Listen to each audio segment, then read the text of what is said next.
এটা বিশ্ববিদ্যালয় ক্যাম্পাস। ভবঘুরে মানুষদের আবাসন নিশ্চিত করবে রাষ্ট্র। বামরা আসলে কি চায় ওরা নিজেরাই জানে, নয়তো ওদের সব কর্মকাণ্ড মেজরিটির বিরুদ্ধে যায় কেন? কথাগুলো ঢাকা বিশ্ববিদ্যালয় ছাত্রী সংস্থার সেক্রেটারি আফসানা আক্তারের। তো ঢাকা বিশ্ববিদ্যালয়ের শিক্ষার্থীদের বহু বছরের চাওয়া ক্যাম্পাসকে মাদকসেবী, মাদক ব্যবসায়ী, ভবঘুরে সন্ত্রাসীদের হাত থেকে রক্ষা করার জন্য যখন সাদিক কায়েম, এস এম ফরহাদ নেতৃত্বাধীন ডাকসুর নেতারা অ্যাকশনে নেমেছেন, তখনই গায়ে জ্বালা পড়া শুরু হয়েছে শাহবাগী বামদের। মনে হচ্ছে যেন এদের রুটি রুজির উপর আঘাত এসেছে। আসলে এই বামদের গাজার কলকি টানা ছাড়া আর তো কোনো রাজনীতিই নেই। সারাদিন দেশবিরোধী আন্দোলন, জামাত হটাও আন্দোলন, আর সন্ধ্যায় ছবির হাট, সোহরাওয়ার্দী উদ্যান, চারুকলায় গাজা টানা। এর বাইরে এরা বের হতেই পারে না। এরা ভাত না খেয়ে বছরের পর বছর কাটাতে পারবে, কিন্তু গাঞ্জা ছাড়া একদিনও পার করতে পারবে না। তাই শুধু ছোট বাম নয়, একেবারে শীর্ষ বাম সামিনা লুৎফাও রীতিমতো ডাকসুর বিপক্ষে আর গাঞ্জা ব্যবসায়ীদের পক্ষে দাঁড়িয়েছেন। যদিও ডাকসু নেতা মোসাদ্দেকের পাল্টা প্রশ্নের কোনো জবাব নেই তার কাছে। তো ডাকসু নেতা জোবাইয়ের সর্বমিত্রদের চালানো টানা 7 দিনের অভিযানে যখন গোটা ঢাকা বিশ্ববিদ্যালয়ে ঝকঝকে তকতকে, তখনই এই বামদের উল্লম্ফন শুরু হলো। শুধু বামরা নয়, এতে যোগ দিয়েছে শিবির বিরোধী মহাজোটের চেলারাও। ছাত্রদল, বাকছাস, এনসিপি নেমেছে একেবারে নাঙ্গা হয়ে। তারা সরাসরি শাসাচ্ছে ডাকসু নেতাদের, এমনকি মাদক ব্যবসায়ীদের একসাথে করে মিছিলও করিয়েছে। বুঝাই যাচ্ছে এখানে খালি চোখে যা দেখা যায় তার বাইরে কাজ করছে এক বিশাল সিন্ডিকেট, শত কোটি টাকার বাণিজ্য, যেখানে জড়িত শিবির ছাড়া বাকি প্রায় সব ছাত্র সংগঠন।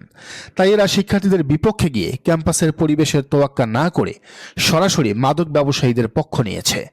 ঢাকা বিশ্ববিদ্যালয়কে দৌলত দিয়ে বানানোর মাস্টার প্ল্যান হাতে নিয়েছে। এদের যুক্তি হলো, এসব মাদক ব্যবসায়ী টোকাইদের উচ্ছেদ করলে তারা খাবে কি, থাকবে কোথায়, সে ব্যবস্থা না করেই গণহারে সকলকেই তাড়ানো অমানবিক। কিন্তু এরা এটা দেখে না, এদের কারণেই দুদিন পর পর ক্যাম্পাসে সাম্যদের জীবন দিতে হচ্ছে। ক্যাম্পাসে পড়ালেখা করতে গিয়ে মেধাবী ছেলেমেয়েরা মাদকাসক্ত হয়ে পড়ছে।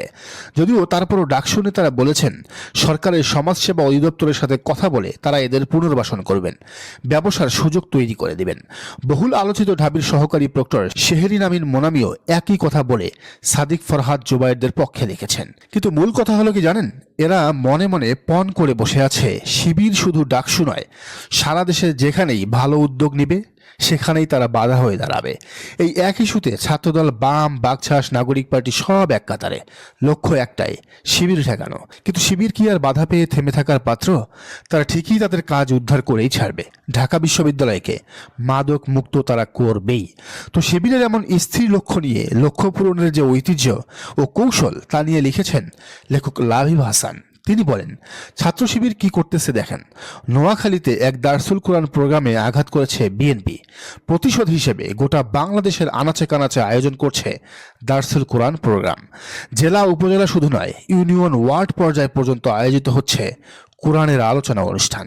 বিএনপি এবার কয়টা ঠেকাবে, কোথায় ঠেকাবে? হাজার হাজার ছাত্র শুনতে আসছে পবিত্র আল কোরআন।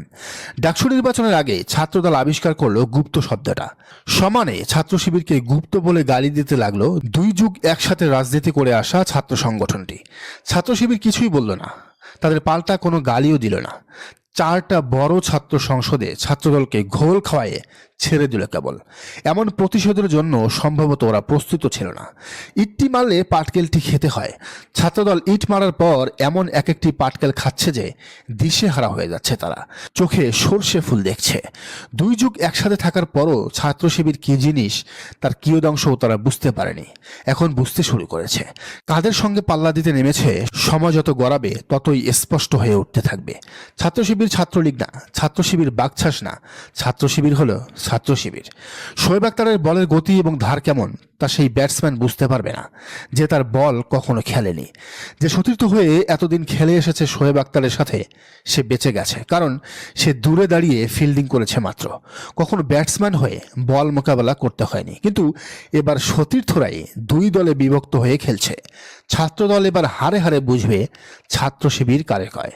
না, তারা পেশি শক্তি দিয়ে লড়বে না, ঘিলুটা একটু কাজে লাগাবে মাত্র।